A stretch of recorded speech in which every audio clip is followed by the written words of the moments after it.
अस्सलाम वालेकुम खुरम साहब, क्या हाल आपका? वालेकुम अस्सलाम सर, मैं ठीक हूँ। आवाज़ आ रही है? हाँ जी, मुझे आ रही है। आपको आ रही है सही आवाज़? जी मुझे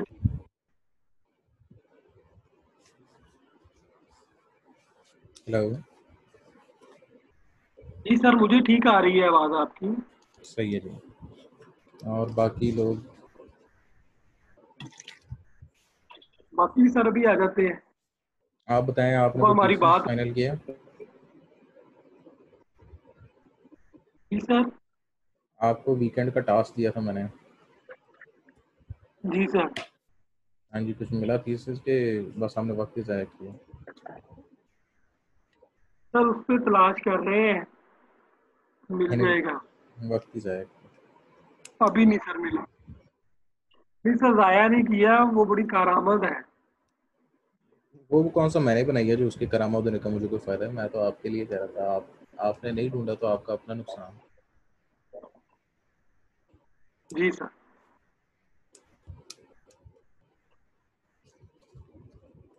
हाँ जी, बाकियों को मैसेज किया आपने? मैं सर कर रहा हूँ उन्हें टाइप चलो कर। अच्छा, हाँ जी।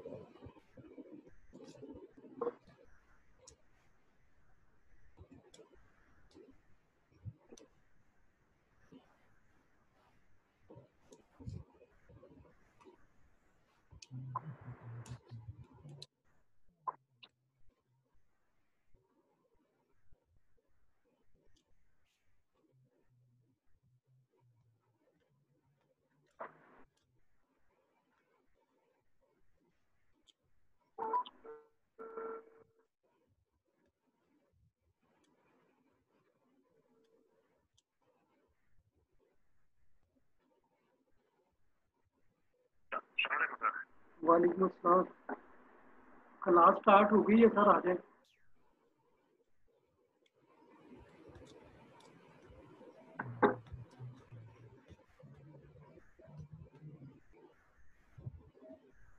अच्छा खुरम साहब, आप ना अटेंडेंस की जिम्मेदारी ले लें, क्योंकि हमने अटेंडेंस जी जमा सर। मैं करवानी है। तो आज हमारा जो है ना वो थर्ड लेक्चर है ये क्वारंटाइन के अंदर। जी ठीक है सर। तो अभी जो पहले वाला ना मैं उनमें ले बेशक लेता सारों की प्रेजेंट लगा देना, लेकिन आपने ना उनसे कहना है कि अब जब आए तो सारे ग्रुप में ये जो इसका व्हाट्सएप जूम का चैट है ना, जूम के चैट में मैसेज कर दें ताकि आपके पास सबूत आ जाए कि जी कौन कौन प्रेजेंट है। मैंने आप लोगों की हूँ। जी ठीक। अटेंडेंस जो है वो आपसे लेकर जमा करवानी है। तो अगर मुझसे कोई सबूत मांगेगा फिर मैंने आपसे सबूत मांगना है। सर मैं आपको दूंगा, कोई बात नहीं, इसको हमारे मैनेज कर लेंगे। इंशाल्लाह टोटल 12 लेक्चर होंगे, तो आज हमारा तीसरा लेक्चर है। जी सर।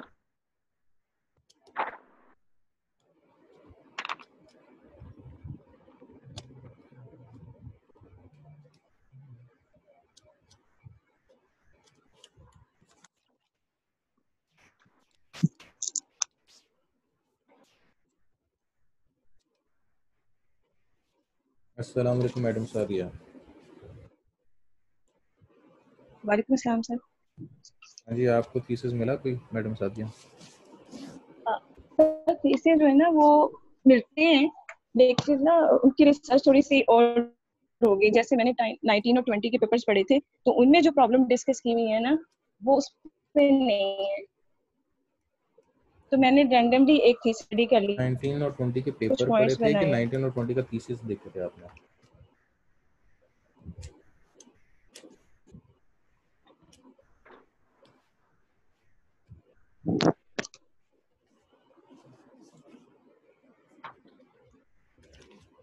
फ्रॉम जहीर और रोल नंबर 105 फ्रॉम, ये सेम है कि फर्क है?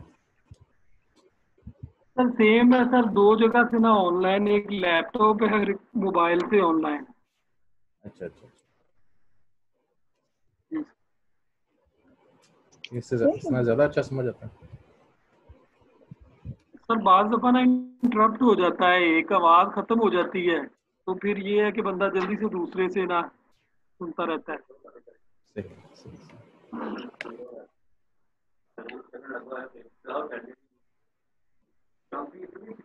मैडम सादी, मैंने आपसे कुछ सवाल पूछा था कि आपको पेपर मिला कि आपको थीसिस मिला?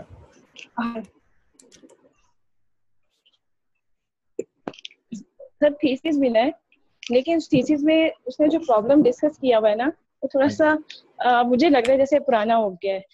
जो मैंने 19 और 20 के पेपर्स रीड किए थे तो उसका जो उनमें आप उनके कह रही हैं कि आगे जो के जो आपको प्रॉब्लम्स हैं वो डिस्कस हुए हैं। नहीं, वो थीसिस खुद का पब्लिश हुआ?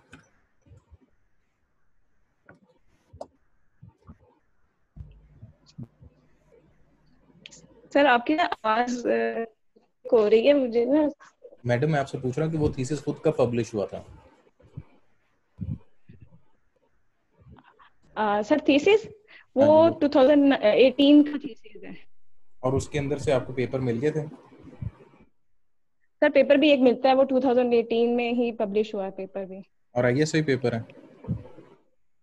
हाँ जी सर, वो है IEEE transaction on software engineering, इस पे है। ठीक है, आप ना एक काम करें, आप अगर वो खुद उस पर काम नहीं ना करती तो अपने बाकी क्लास वालों से शेयर कर लें, क्योंकि ये बहुत वैल्यूएबल इंफॉर्मेशन आपने ढूंढ ली हुई है। अगर आपका अपना नहीं इरादा इस पे काम करने का, तो जो कोई और करना चाहे वो उसको आप शेयर कर दें। थीसिस भी मिल गया है, नहीं सर, मतलब थीसिस उसमें थोड़ा, हाँ, थीसिस में से कुछ पॉइंट्स तो लिए जा सकते हैं, मतलब अगर उसको थोड़ा आपकी सा वो कैरी ऑन प्रॉब्लम करके। नहीं, अगर वो आपकी वो देखें, बहुत बुनियादी सा सवाल है, क्या आपकी प्रॉब्लम वही है जो उसकी प्रॉब्लम है? हाँ सर देखें, जो मैं प्रॉब्लम्स लेके जाना चाह रही हूँ ना वो उसका कहने बिल्कुल बेसिक पॉइंट लेके चल रहा है। जैसे मैं कह रही हूँ अगर कि मैं डीप लर्निंग के कुछ जो प्रॉब्लम्स हैं जैसे क्लास इम्बैलेंस है या फीचर रिडक्शन है उसको हैंडल कर रही हूँ, तो वो अभी जस्ट ये कह रहा है कि डीप लर्निंग कितनी मशीन लर्निंग की जो इफेक्ट है अगर हम स्टैटिक पे करें तो वो क्या होगी, वो ये चीज जो है देखें, प्रेडिक्ट कर रहा फिर है। वही बात सिंपल सी है कि क्या आप वो प्रॉब्लम हल करना चाह रही है जो उसके फ्यूचर वर्क में लिखा हुआ है, कि उसने फ्यूचर वर्क कुछ और दिया और आप प्रॉब्लम कुछ और बना रही हैं? सर फ्यूचर वर्क ना अभी मैंने उसका रीड नहीं किया। अच्छा जी, हमारे पास गुलाम साहब भी हैं। अस्सलाम वालेकुम गुलाम साहब, क्या हाल है आपका?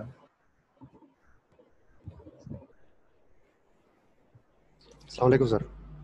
वालेकुम अस्सलाम। हाँ जी, मैंने एक असाइनमेंट दी थी, वीडियो लेक्चर भी मेरा अपलोडेड है यूट्यूब पे। असाइनमेंट आपने की कि नहीं? सर मैं नहीं कर सका, अपना बहनोई दाखिल है सर मुल्तान हॉस्पिटल में, तो मैं रात को सर मुल्तान से आया हूँ, तो पता चल गया था सर असाइनमेंट का ना। मैंने चला सर 1-2 दिन के अंदर आपको सर इन्फॉर्म करूँगा। ठीक है जी। अच्छा मैडम सादी, आप मैडम सानिया से पता कर लें, और जो तसद्दुक साहब है उनसे कौन पता करेगा? ठीक है सर, मैं बता सकती हूँ। सर मैं कर लेता हूँ, तो सदक साहब को भी कहा, मैं कर रहा हूँ वैसे।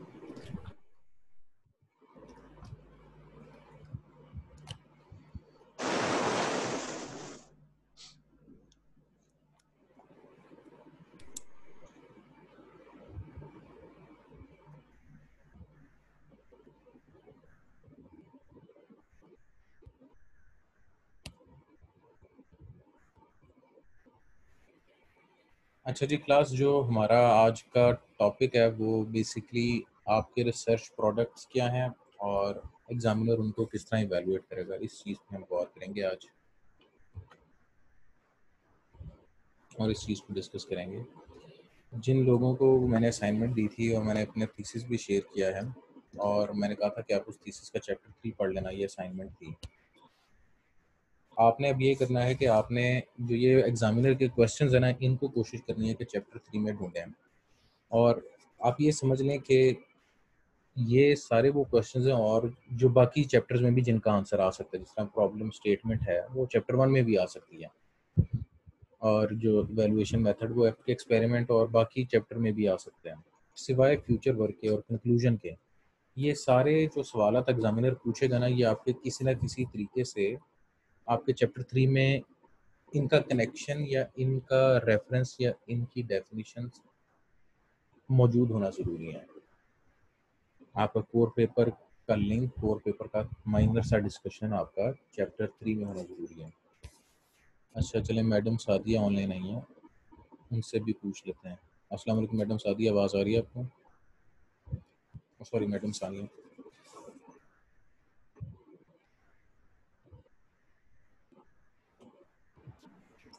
जी सर आ रही है। वालेकुम अस्सलाम, लेकिन आपकी आवाज़ बहुत कम है। अच्छा मैडम सादिया, मैंने असाइनमेंट दी थी, आपने असाइनमेंट पे कोई काम किया? डाउनलोड तो किए थे, वही वाला मैंने कंसीडर कर लिया था जो मैंने आपसे शेयर भी किया था पेपर, और दो मुझे और मिले थे नहीं पेपर की नहीं, मैं थीसिस की बात कर रहा हूँ। जो OATD पे मैंने आपको कहा था, OATD के ऊपर आपने थीसिस ढूंढना है। हेलो, रिलेटेड एरिया से। हाँ जी। 3 थीसिस मिले थे मुझे रिलेटेड जो लगे ना, अच्छा जी, तो उसमें से एक का मैंने थर्ड चैप्टर रीड आउट किया था मुझे। वो थीसिस जो आपको मिले थे वो उसके ISI पेपर पब्लिश्ड हैं? आपकी आवाज़ बहुत कम आ रही है। हेलो,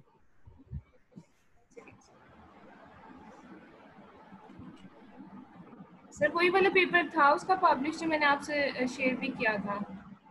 पहले शेयर किया था कि अभी शेयर किया?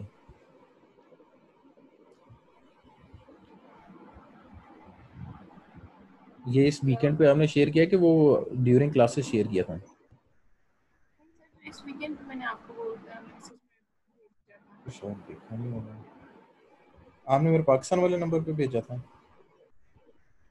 ये जो प्री प्रिंट वाला पेपर अच्छा मैंने अच्छा, भेजा हाँ जी, था, वही। Hybrid approach to sentiment analysis. अच्छा, 30 जून, हाँ जी आया बात का। अच्छा, इसमें मैंने आप,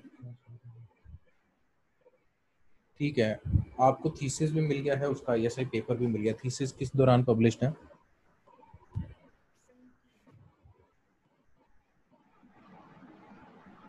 2017 सर। और पेपर?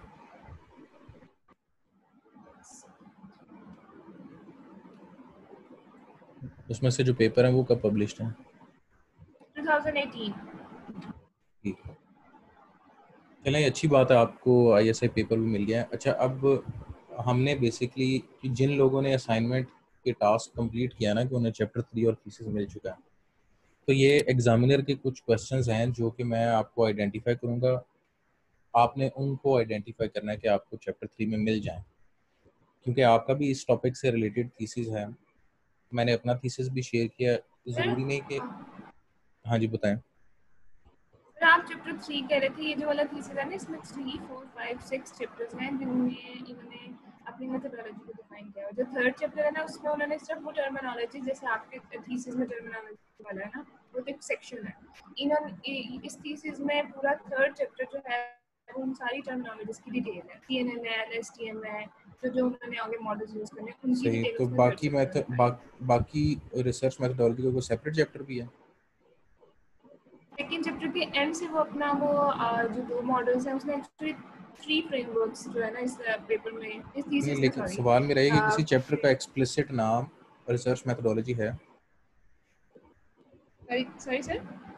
किसी चैप्टर का नाम रिसर्च मेथोडोलॉजी है?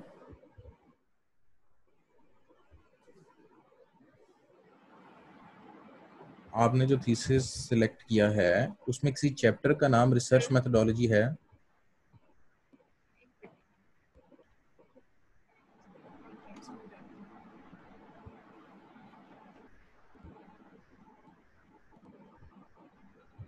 नहीं, रिसर्च मेथोडोलॉजी नहीं है। हर चैप्टर का नाम उसने जो मॉडल नेम है या डीप लर्निंग मॉडल्स है, और एस्पेक्ट बेस्ड सही। सेंटिमेंट एनालिसिस वो थर्ड चैप्टर है। फोर्थ चैप्टर में जो उसने अपना एक मॉडल डेवलप किया है, फिफ्थ चैप्टर में जो अगला सेकंड फ्रेमवर्क उसने डेवलप किया है, एंड सिक्स में करियर एंड फ्यूचर वर्क है। ठीक है।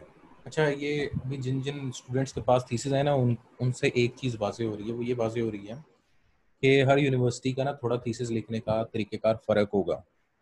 अब जिस यूनिवर्सिटी से मैं पीएचडी की डिग्री करके आया हूँ, वहाँ पे उन्होंने ये कंपल्सरी किया हुआ है कि आपका चैप्टर 3 जो है वो रिसर्च मेथोडोलॉजी पे होना चाहिए। तो जिस तरह अभी आपने मैडम सानिया आपने कहा कि उसका रिसर्च मेथोडोलॉजी का कुछ हिस्सा चैप्टर 2 के एंड से शुरू हुआ है और चैप्टर 3 में टर्मिनोलॉजीज हैं, और फिर वो एक्सपेरिमेंट और इवैल्यूएशन और टेक्निक्स अपनी लेनी है अगले चैप्टर्स में। जो हाँ जी, फ्रेमवर्क्स जो कुछ यूनिवर्सिटीज़, मैं आपको थोड़ा सा इसमें भी गाइड करना चाहूँगा। अब जिस तरह ऑस्ट्रेलिया ना, वहाँ पे जब आप एक दफ़ा थीसिस लिख लेते हैं तो आपका डिफेंस नहीं होता। ऑस्ट्रेलिया की कुछ जो मेजर यूनिवर्सिटीज़ है, वहाँ पे जब एक दफ़ा एग्जामिन अपना सुपरवाइज़र थीसिस फाइनल करके सिग्नेचर कर देता है, तो वो थीसिस इवैल्यूएशन फॉर्म के साथ एग्जामिनर को सेंड कर दिया जाता है। एग्जामिनर पढ़ के अपनी इवैल्यूएशन लिख कर वापस भेज देता है, वो प्रेजेंटेशन नहीं लेते। पाकिस्तान में 2 प्रेजेंटेशन होती हैं। पहले में आपकी एक्सटर्नल इवैल्यूएशन होगी, बाहर पढ़ने के लिए जाया जाएगा थीसिस आपका। उसके बाद फिर पाकिस्तान में आपके पाकिस्तानी एग्जामिनर्स, पीएचडी प्रोफेसर्स आपकी इवैल्यूएशन करेंगे। फिर अमेरिका है, वहाँ पे भी आपका डिफेंस होगा और डिफेंस के बाद आपकी डिग्री अवार्ड होगी आपकी। जो जर्मनी है, वहाँ पे भी डिफेंस होगा। लेकिन हर यूनिवर्सिटी का कुछ तरीक़ेकार लिखने थीसिस लिखने का फ़र्क है। जहाँ तक बात है पाकिस्तान की, पाकिस्तान में जो रिसर्च मेथोडोलॉजी है वो आपको एक चैप्टर के अंदर लिखनी है। इसलिए मैं अक्सर ना ये बार-बार आपको कहता हूँ चैप्टर 3 रिसर्च मेथोडोलॉजी। लेकिन ज़रूरी नहीं कि आप जब किसी और का थीसिस पढ़ रही हो तो वहाँ पे ही लिखी हो, वो डिस्ट्रीब्यूटेड भी लिखी हो सकती है, उनके वहाँ उनके सिस्टम में वो अलाउड होगी। हम वापस आते हैं आज के लेक्चर पे। जो हमारा आज का लेक्चर है ना, इसमें हम शुरू यहाँ से करते हैं कि आप हैं रिसर्च स्टूडेंट। जो रिसर्च स्टूडेंट है ना, उसके 2 प्रोडक्ट्स हैं। आप इस दौरान जितना जर्नी है आपका एवरेज 7 इयर्स का, इसके दौरान आपके दो प्रोडक्ट्स होंगे। एक प्रोडक्ट है आपकी पब्लिकेशन, आप रिसर्च पेपर लिखेंगे, और दूसरा प्रोडक्ट है आपका थीसिस। ये दोनों पैरेलल में चलेंगे, इन दोनों को आप सीक्वेंशियल ना करना। यानी लोग ये करते हैं कि वो कहते हैं कि पहले पेपर पब्लिश हो जाएंगे तो मैं थीसिस लिखूंगा, ऐसा करेंगे तो आप गलती करेंगे। इन दोनों को पैरेलल में रखें, इन दोनों को सीक्वेंस में ना लेकर आएं। दूसरी बात ये कि जो दोनों की इवैल्यूएशन है वो भी फ़र्क है। आप जब एक दफ़ा पेपर लिख लेंगे तो जहाँ पे भेजेंगे वो आइडेंटिफाई करेगा कि उसमें टाइम कितना लगेगा। IEEE एक्सेस आपको 1 महीने में इवैल्यूएशन दे देता है, वो आपसे 2.5 लाख रुपया लेगा, लेकिन उसका एक तो एक्सेप्टेंस रेशो कम है, दूसरी बात ये कि उसके पैसे बहुत ज़्यादा हैं, और वो अब आहिस्ता-आहिस्ता उस कैटेगरी में जाना शुरू हो गया कि ये जी क्वालिटी पे कॉम्प्रोमाइज़ कर रहे हैं, ये पैसे को मद्देनज़र रख रहे हैं। फिर आ जाते हैं दूसरे किस्म के जर्नल, जहाँ पे आप पेपर भेजते हैं लेकिन वो होते फ्री हैं। लेकिन जो नुकसान है उनका वो है कि वो पेपर आपका एक्सेप्ट हुआ है, रिजेक्ट हुआ है, वो 8 या 6 महीने बाद आपको पता चलेगा। और अगर एक्सेप्ट भी हुआ तो उसमें करेक्शंस आएंगी, करेक्शंस के बाद आपको रीसबमिट करना पड़ेगा, रीसबमिट करने के बाद फिर पेपर ऑनलाइन आएगा। इसमें एवरेज 1 से 1.5 साल का टाइम लग जाता है। अच्छा, आपका पेपर जब जाएगा तो उसके भी एग्जामिनर होंगे जो उस पेपर को रीड आउट करेंगे, और जब आपका थीसिस जाएगा उसके भी एग्जामिनर होंगे जो आपके थीसिस को रीड आउट करेंगे या पेपर को रीड आउट करेंगे। लेकिन वो जो एग्जामिनर है ना, उनके कुछ सवाल आता है जो आपके साथ इस टाइम स्क्रीन शेयर हो रही है, और जो आपके साथ एक PDF मैंने ग्रुप पे शेयर की हुई है, उसके अंदर एग्जामिनर आपके पेपर में या थीसिस में क्या चीज़ें देखना चाहता है वो मैंने यहाँ डिस्क्राइब की हुई है। सबसे पहले जो आपका एग्जामिनर है, एक मिनट क्लास,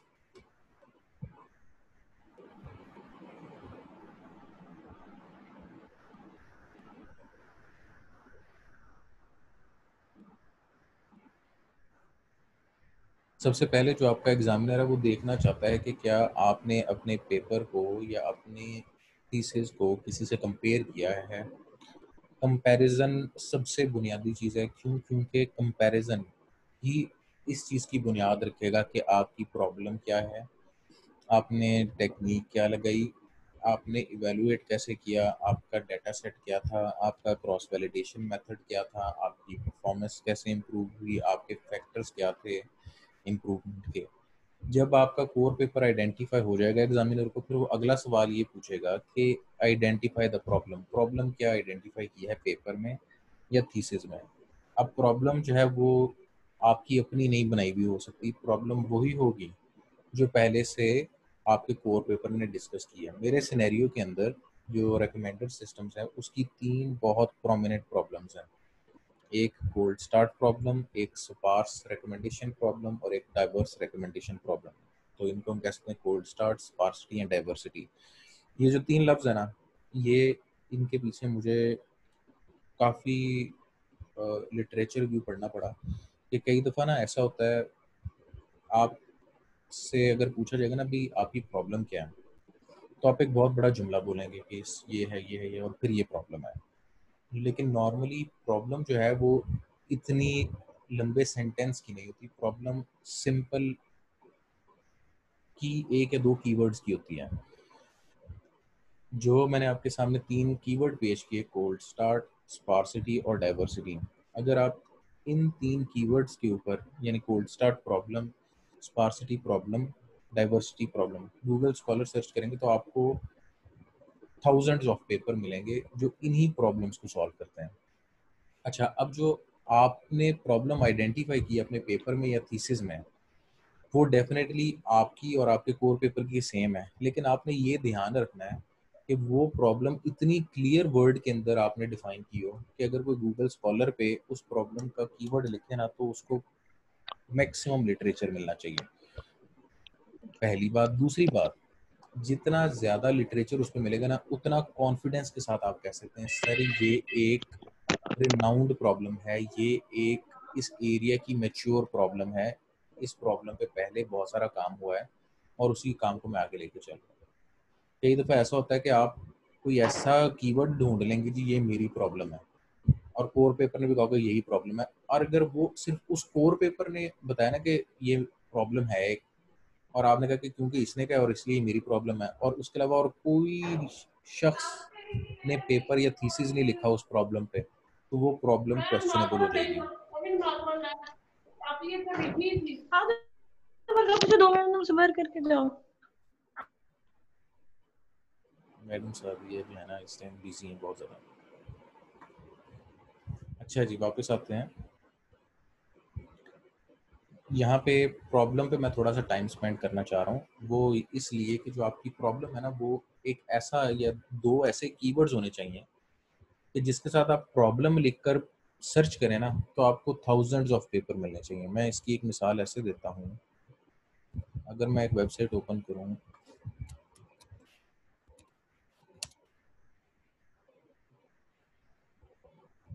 मेरी प्रॉब्लम थी जी cold start, cold start problem और रेकमेंडेड सिस्टम्स।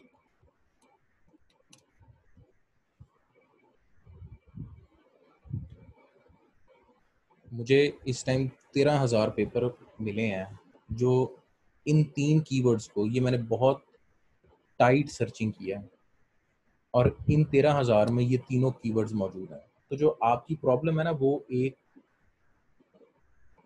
फेमस प्रॉब्लम, एक फेमिलियर, एक रेनाउंड प्रॉब्लम होनी चाहिए। इसी तरह अगर मैं स्पार्सिटी प्रॉब्लम करता हूँ तो उस पर मुझे 13,100 पेपर मिल रहा है। अगर मैं डाइवर्सिटी कह रहा हूँ तो उस पर मुझे 12,000 पेपर मिल रहा है। जो आपकी प्रॉब्लम है ना उसके साथ आप प्रॉब्लम का लफ्ज लिखे ना तो तब भी आपको पेपर, यानी वो बेसिकली एक प्रॉब्लम है, और ये सिर्फ आप ना कहें, ये पूरी दुनिया के। अब मैंने डाइवर्सिटी प्रॉब्लम लिखा, ये पूरी दुनिया कह रही है कि जी डाइवर्सिटी की प्रॉब्लम है, लेकिन ये अब एरियाज इंडिपेंडेंट हो गया है। अगर मैं रिकमेंडर सिस्टम कहता हूँ, रिकमेंडर सिस्टम में ये डाइवर्सिटी प्रॉब्लम बहुत ज़्यादा है, ये डाइवर्सिटी प्रॉब्लम, ये मैंने नहीं इस लफ्ज़ को कहा कि डाइवर्सिटी प्रॉब्लम है, ये सारे कह रहे हैं ये भी डाइवर्सिटी प्रॉब्लम कह रहे हैं। इसी तरह लिटरेचर में बहुत सारी जगह ये भी डाइवर्सिटी प्रॉब्लम कह रहा है।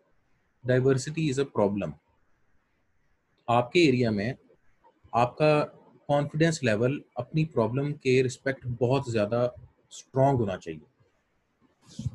जो जब आप एक दफ़ा अपनी प्रॉब्लम को एक्सप्लेन करते हैं ना, और आप क्योंकि जो आपका एग्जामिनर रहेगा वो एग्जामिनर डेफिनेटली आपका थीसिस भी पढ़ कर आएगा और आपके एरिया का भी होगा, तो वो इन प्रॉब्लम्स को जानता होगा। लेकिन अगर आप कोई ऐसी प्रॉब्लम कह देते हैं जो नहीं है और आपके लिटरेचर से वो इतनी ज़्यादा क्लियर नहीं हो रही, तो उतना आपको टफ टाइम मिलेगा, क्योंकि वो तो कहेगा अच्छा मैं इस एरिया को जानता हूँ, ये कोई नई प्रॉब्लम लेकर आया, तो इसका फिर मतलब क्या है। वो आप जितना उसको उस प्रॉब्लम में अंदर खींचेंगे ना, और जितना आप उसका ब्रेन एग्जॉस्ट कराना चाहेंगे, उतना ज़्यादा फिर वो आपसे टफ क्वेश्चंस भी पूछ सकता है।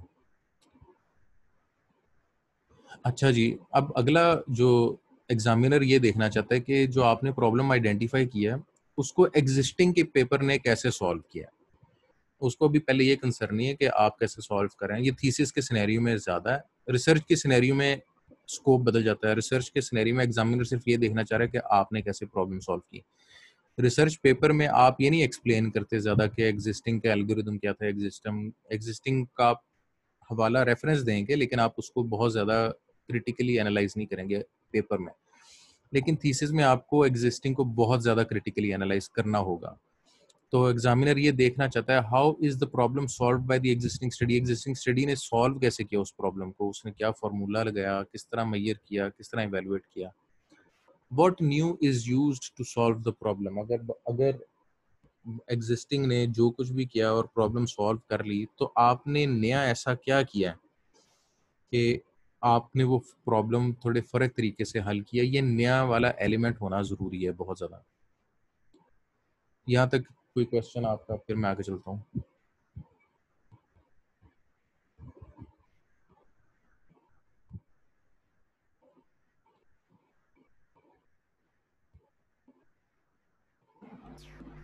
सर मुझे ना एक और क्वेश्चन पूछना था थीसिस से रिलेटेड। हाँ जी जी पूछें। एक थीसिस और एक पेपर मुझे मिला था। पेपर को नॉलेज बेस्ड सिस्टम जर्नल है और पेपर 2016 में पब्लिश्ड है और थीसिस 17 में पब्लिश्ड है। तो सही। हम उस थीसिस या पेपर को कंसीडर कर सकते हैं जो हाँ जी कर सकते 2016 हैं, कर का सकते हैं, कर सकते हैं, कर सकते हैं। और पिछले ईयर का नहीं। और मैं आपको यहाँ पे एक और इंटरेस्टिंग बात भी बता दूं कि कई दफ़ा ऐसा होता है कि अगर आपको 2016 का पेपर मिला है ना, तो आप उसको गूगल स्कॉलर पे सर्च करें और आप चेक करें साइटेड बाय कितने हैं। अगर वो 4-5 लोगों ने साइट किया है, तो आप चेक करें उन्होंने क्या काम किया। एक तो आपको पता चल जाएगा कि अच्छा इसमें इस तरीके से काम हो सकता था। आप लकी होंगी तो आप वाले तरीके से काम हुआ नहीं होगा, तो आपको बहुत ज़्यादा रीसेंट रेफरेंस भी मिल जाएंगे। अब आपको कंपैरिजन के लिए सिर्फ एक पेपर नहीं चाहिए, आप एक पेपर नहीं, आपके पास सपोर्ट के अंदर 3-4 और पेपर भी आ सकते हैं उसके, अगर आप चेक करें जो साइटेशंस हैं उससे। अच्छा, अब मेरे पास ना 4 मिनट रह गए इंशाल्लाह, इसके बाद मैंने अगली क्लास की तरफ चले जाना। तो ये जो बाकी पॉइंट्स हैं ये मैं थोड़ा सा आपको सिंपल तरीके से ही बताऊंगा, ज़्यादा डेप्थ में नहीं जाऊंगा। पांचवा ये कि is the data same for your and existing research.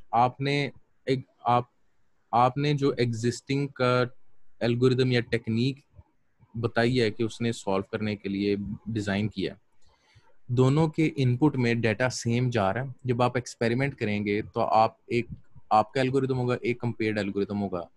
आपने दोनों को किसी न किसी सैंपल डेटा पे रन करना है ताकि आप आउटपुट निकाल सकें और उसको कंपेयर कर सकें। अब ये जो आपका और आपके कंपेयर्ड एल्गोरिदम है, इसको जब आप रन करेंगे तो आपकी जिम्मेदारी है कि वो आप सेम इनपुट डेटा पे रन करें।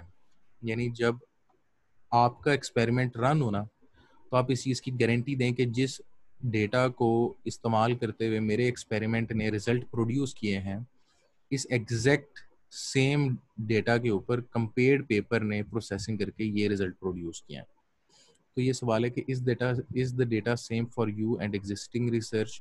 बहुत सारे लोग ऐसे होते हैं, वो पता है क्या कहते हैं, और ये उनकी बेवकूफ़ी है।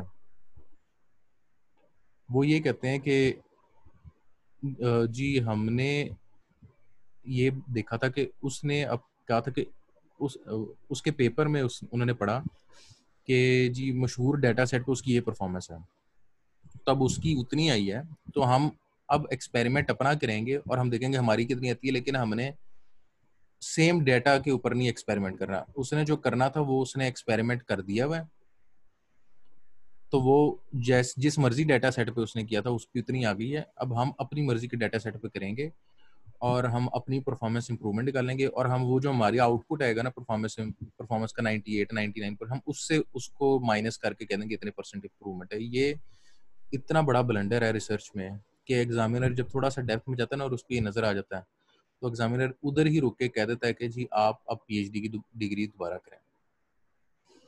अच्छा जी, उसके बाद अगला सवाल है, how was the problem and existing solution implemented. ये थोड़ा एक्सपेरिमेंट से रिलेटेड है, क्या एग्जिस्टिंग सोल्यूशन और आपका प्रॉब्लम जो आपने सोल्यूशन प्रपोज किया वो आपने कैसे इम्प्लीमेंट किया। How were the results generated, आप ये बता सकते हैं कि आपके वैल्यूएशन पैरामीटर्स कौन कौन से थे, और आपने जब रिजल्ट जनरेट किया तो आपने प्रिडिक्शन की कि आपने क्लासिफिकेशन की। आप वो जनरेशन का मोड बताएंगे कि आपका जो एग्जिस्टिंग था उसने प्रिडिक्शन की थी तो इसी वजह से मैंने भी प्रिडिक्ट, क्योंकि एल्गोरिदम खुद से नहीं, एल्गोरिदम पहले ट्रेन होता है और फिर प्रिडिक्ट करता है। एल्गोरिदम पहले ट्रेन होगा फिर क्लासीफाई करेगा। तो आप ये बताएंगे जी हाँ जी आपके रिजल्ट्स प्रिडिक्शन से जनरेट हुए हैं कि आपके रिजल्ट क्लासिफिकेशन से जनरेट हुए हैं। फिर आपने कैसे इवेलुएट किया, आपने mean, absolute error, precision, recall, accuracy, आपने कौन सा इवेलुएशन मेथड लगाया हुआ है। और फिर what is the synthesis of your result, जब आपका रिजल्ट आ गया है तो आप उसको गौर से पढ़ेंगे, इंप्रूवमेंट अपनी चेक करेंगे कितने परसेंट है, और आप फिर कहेंगे कि इतने परसेंट इंप्रूवमेंट है, लेकिन मुझे ये लगता है कि हमारी इक्वेशंस में ये जो फैक्टर्स थे इनकी वजह से इंप्रूवमेंट है, उसको आप सिंथेसाइज करेंगे। और आखिर में जो पॉइंट है ना, how your work can be improve, अपने थीसिस में ये आइडेंटिफाई करेंगे कि फ्यूचर वर्क क्या है। अच्छा जी, अब आप पास 1 मिनट है, आप सवाल पूछ लें फिर मैं क्लास एंड करता हूँ। मैंने ना सर्च करने की स्ट्रेटजी ये रखी थी कि मैंने कुछ पेपर्स पढ़े हुए थे, तो उनमें से जो 3 से 4 पेपर्स लगे थे मैंने डायरेक्ट उन्हीं को कोई दीदी को डाला था। उससे रिलेटेड 2 पेपर्स ऐसे थे कि उनके थीसिस ही रेलेवेंट मिल गए थे। इसमें से एक को प्रीप्रिंट वाला आपसे शेयर किया था और एक 2016 वाला। सही। क्वेश्चन मेरा ये है कि 2016 में तो उन्होंने बहुत नेम पेस्ट लगाया और सारा रखो इतनी वो CNN और उनकी इतने एडवांस वही थोड़ा ऊंची बोलें। क्वेश्चन ये है कि 2016 में तो वो ओल्ड बर्ड एम्बेडिंग्स या ओल्ड क्लासिफायर्स यूज कर रहे हैं। अभी जैसे एडम एल्गोरिदम न्यू है बिल्कुल, मुझे एक बात बताएं, ये जो या 1 मिनट ठहर जाना, ये ओल्ड जो है ना, 2019 के लास्ट के पेपर्स थोड़े से कभी कभी ओल्ड, हमें 2016 के पेपर को यूज कर लेना चाहिए। मतलब फॉर एग्जांपल अगर उसको मैंने आपका इसका जवाब दिया तो है। पहली बात ये कि कभी ओल्ड जो होते हैं वो ओल्ड नहीं होते जब तक कि कोई और ना ये रेफरेंस के साथ कहे कि ओल्ड है। अगर आपका एग्जामिनर भी कहता है ना कि ओल्ड है तो आप ठीक है सर कह के चुप कर सकते हैं, लेकिन उसने आपको रेफरेंस नहीं दिया। आपका सुपरवाइजर आपको डिफेंड कर सकता है इस बात पे। वापस आते हैं आपके 2016 के पेपर पे। मैंने फिर कहा कि आप उस टाइटल को गूगल स्कॉलर में सर्च करें। जब आप टाइटल को गूगल स्कॉलर में सर्च करेंगी तो आप ये देखेंगी कि उसके नीचे साइटेशंस में कोई साइटेशंस आई हुई है भी कि नहीं। डेफिनेटली अगर 2016 का, हाँ डेफिनेटली अगर 2016 का तो कोई ना कोई साइटेशन आई होगी। अगर आपको वो एरिया पसंद था तो उसके ऑथर का उन 23 पेपर में से कोई नया पेपर ढूंढ लें, क्योंकि इन 23 पेपर, हाँ क्योंकि सेम ऑथर जो है ना वो अपने एरिया से इतना ज़्यादा डेविएट नहीं करेगा और उसका थीसिस उसके एरिया से मिलता जुलता ही होगा। अगर नया पेपर मिलता है और नया थीसिस नहीं मिलता लेकिन सेम ऑथर होगा और वो अपने एरिया से डेविएट नहीं करेगा, तो जो उसने अपने पीएचडी के अंदर काम किया ना वो उसके अंदर आपको बहुत कुछ इन्फॉर्मेशन मिल जानी है कि इसने क्या किया है, किस तरह किया है। आपको 80% ऑफ द स्टोरी उसके थीसिस से मिल जानी है, बाकी जो 20% है वो नया नया काम करता रहेगा, उससे पता चलता रहेगा अनटिल अनलेस के पेपर और टॉपिक टोटली उसने फ़र्क कर दिया हो। लेकिन आप नए रेफरेंसेस से देख सकती हैं कि क्या नया काम हुआ है, क्या वो प्रॉब्लम सॉल्व तो नहीं हो गई। अगर आप कॉन्फिडेंट हैं कि नहीं हुई भी तो इसमें कोई मसला नहीं है। जो मेरी कोल्ड स्टार्ट प्रॉब्लम है ना वो एक बहुत रिनाउंड प्रॉब्लम है। जो सोल्यूशन था ना उसका कि एब्सोल्यूट रैंकिंग, जो एब्सोल्यूट रैंकिंग मैंने एग्जिस्टिंग था रैंडम रैंकिंग, एग्जिस्टिंग सोल्यूशन 2009 में प्रपोज हुआ था, उसके बाद 2011 में एक बंदे ने प्रपोज किया था, मैंने डिफेंस किया 2016 में। तो जो रैंडम रैंकिंग है, बेसिकली जो कोल्ड स्टार्ट प्रॉब्लम है ना, ये बहुत ही ज़्यादा रिनाउंड प्रॉब्लम है, और इसके जो मैंने सोल्यूशन प्रपोज किया है वो नोवेलिटी उसमें ये कि वैसा एग्जिस्टिंग मौजूद था, लेकिन मैंने उसकी एग्जिस्टिंग को एल्गोरिदम को अपग्रेड कर दिया था मल्टीपल सोर्सेज के लिए। जो रैंडम रैंकिंग है उसके ट्रेनिंग में कुछ भी इनपुट पे नहीं था जाता, जो पॉपुलैरिटी रैंकिंग है उसकी ट्रेनिंग में इनपुट पे 1 डाटा सोर्स जाता था। मैंने पॉपुलैरिटी रैंकिंग को एक्सटेंड किया एल्गोरिदम को, और मैंने उसको मल्टी इनपुट सोर्स इनेबल कर दिया। और जब मैंने मल्टी इनपुट सोर्स इनेबल किया तो उसके बाद मैंने मल्टी इनपुट सोर्स के डाटा की फीड देकर उसका रिजल्ट जनरेट किया। और फिर मैंने जो सिंगल वाला पॉपुलैरिटी रैंकिंग है, वो हर उस मल्टी सोर्स को एक एक करके, यानी देयर इज अ स्ट्रेटजी कि आपको नया पेपर मिल सकता है, वो एग्जिस्टिंग का मिल सकता है, लेकिन बहुत पुराना भी हो तो आप कहानी प्रेजेंट कर सकते हैं कि सर ये मैं इस तरह डिफेंड कर रहा हूँ। मेरा कोल्ड स्टार्ट प्रॉब्लम वाला जो पेपर था वो थोड़ा पुराना था। फिर स्पार्सिटी वाला 2014 का तो मेरा रिसेंट था, और जो डाइवर्सिटी वाला वो बहुत ज़्यादा रिसेंट था, वो 2017 का था। तो कोई बहुत पुराना पेपर भी हो तो उसमें परेशान होने की ज़रूरत नहीं है, अभी इस टाइम आपको समझ आना ज़रूरी है, आप उससे ही काम चला सकते हैं। अच्छा, क्लास में अब लेक्चर एंड करता हूँ, बाकी ये वीडियो इंशाल्लाह यूट्यूब पे आ जाएगी। उम्मीद करता हूँ अल्लाह पाक ने आपको और आपके घर वालों को सेहत तंदुरुस्ती में रखा होगा, और अगर खुदा न खास्ता किसी पे मुश्किल है तो अल्लाह पाक उसकी मुश्किल को आसान कर दे। हम सब एक दूसरे के लिए दुआ ज़रूर करें नमाज़ पढ़ के। चलें फिर इंशाल्लाह कल मुलाकात होती है जी। ओके जी, खुदा हाफिज़।